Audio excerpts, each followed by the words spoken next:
Welcome to the Newsmakers Podcast. I'm Billy Hollowell, and this is a show where we go behind the headlines every day to bring you an interview with a pastor, entertainer, politician, or other notable news figure. And this is a show, again, it's daily, but it's based on our weekly TV show, which is also called Newsmakers. You can watch it on the CBN News channel and also on our YouTube page. And on this show, every day, we dive deep. It's a little more longer form with one of the people who you will often see on our Newsmakers show or across the CBN News platforms.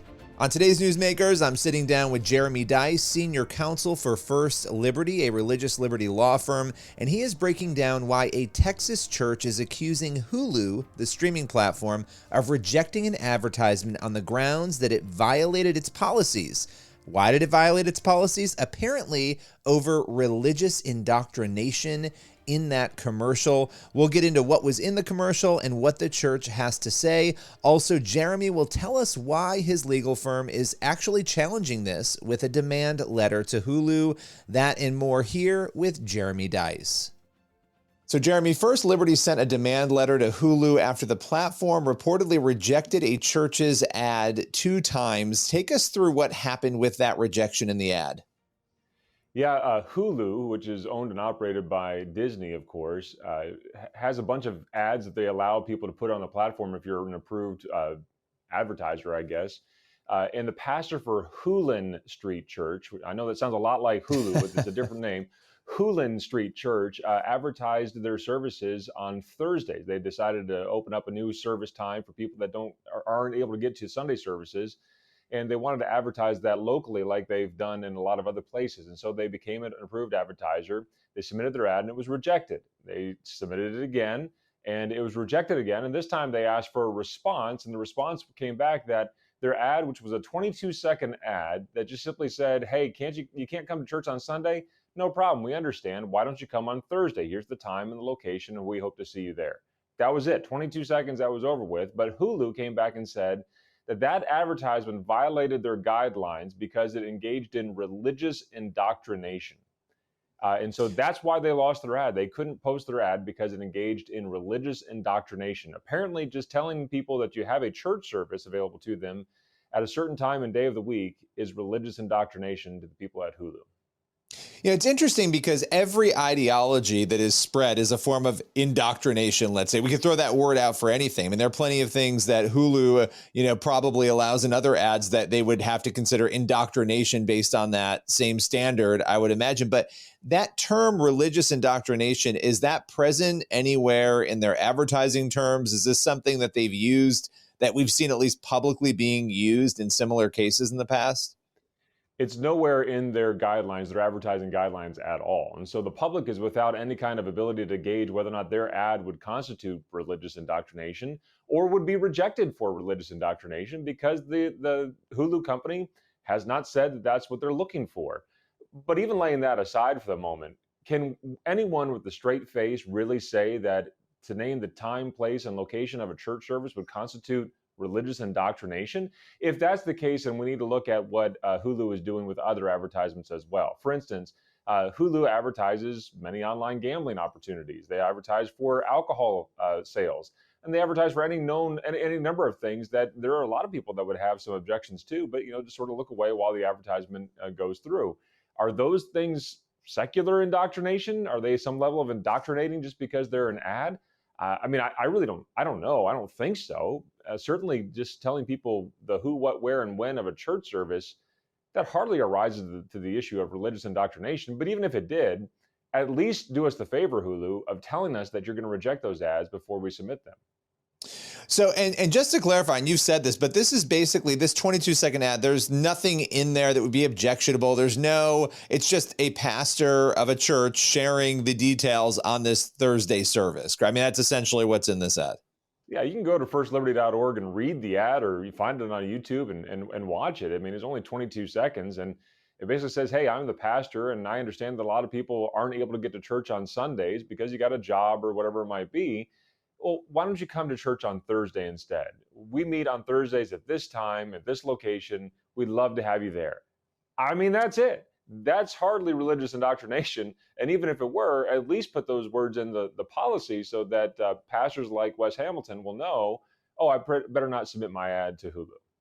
Yeah, but it is, you raised an interesting point about gambling and alcohol. Is it alcohol indoctrination, gambling indoctrination? I mean, all of these things are advertising something that some people find objectionable or wrong or would have an issue with.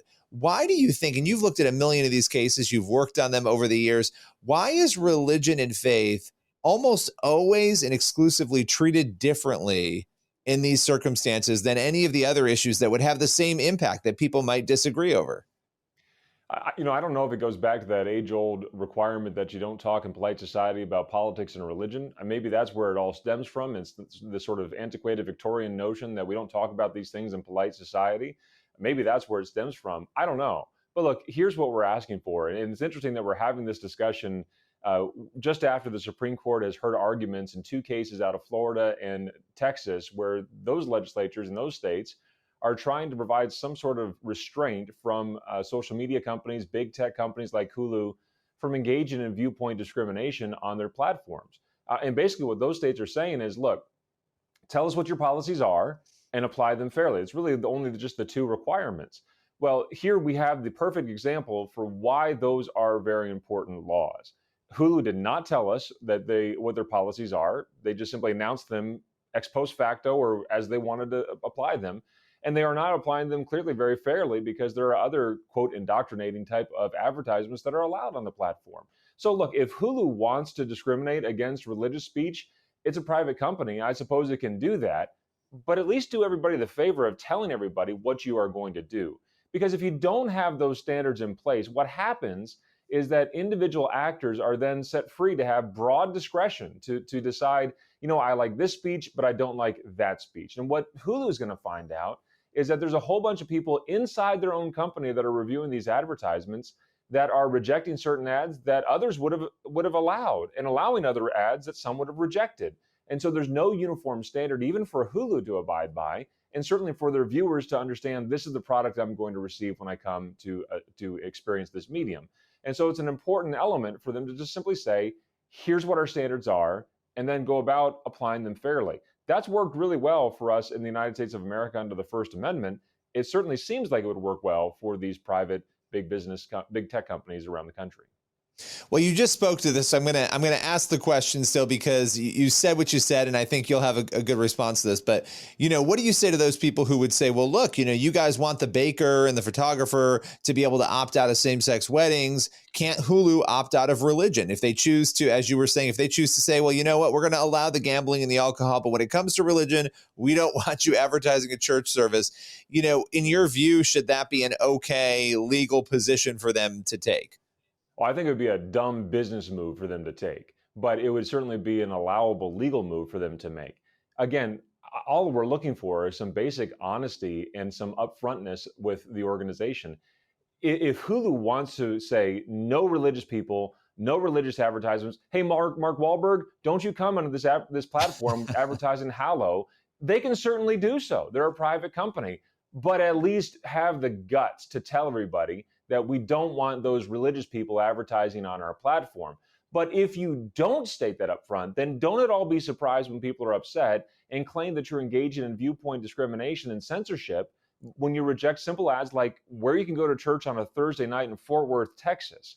Again, have the standards, whatever that standard might be. At least the pastor would know, oh, that's the platform I can advertise on. Ironically, I'm going to go to Google and Facebook and Instagram to apply them without a problem. But Hulu is the place where I can advertise them because they, amongst all the big tech companies, apparently don't want religion on their platform. It at least lends to the assumption that Hulu does not want religious speech on their platform. They've not explained why that would be, and perhaps we're not entitled to that explanation, but we are at least entitled to know what the rules are so that we can follow them as advertisers ourselves.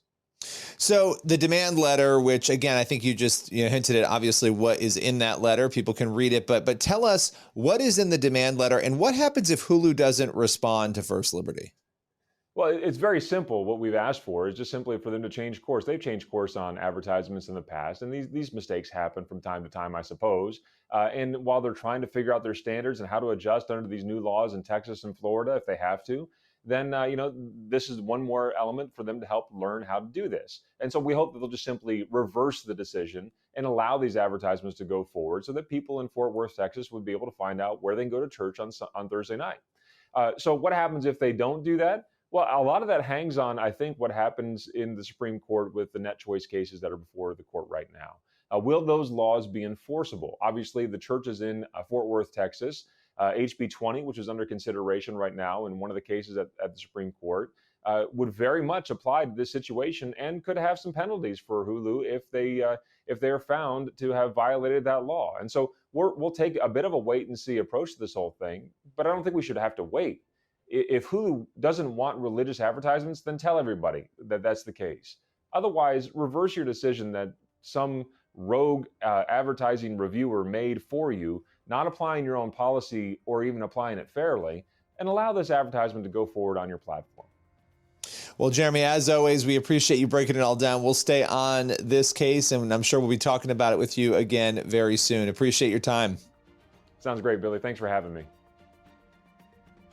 That's all for today's Newsmakers podcast. Be sure to tune in for the next episode of the show, and also head over to the CBN News YouTube channel and the CBN News channel to watch Newsmakers every week. We'll see you soon.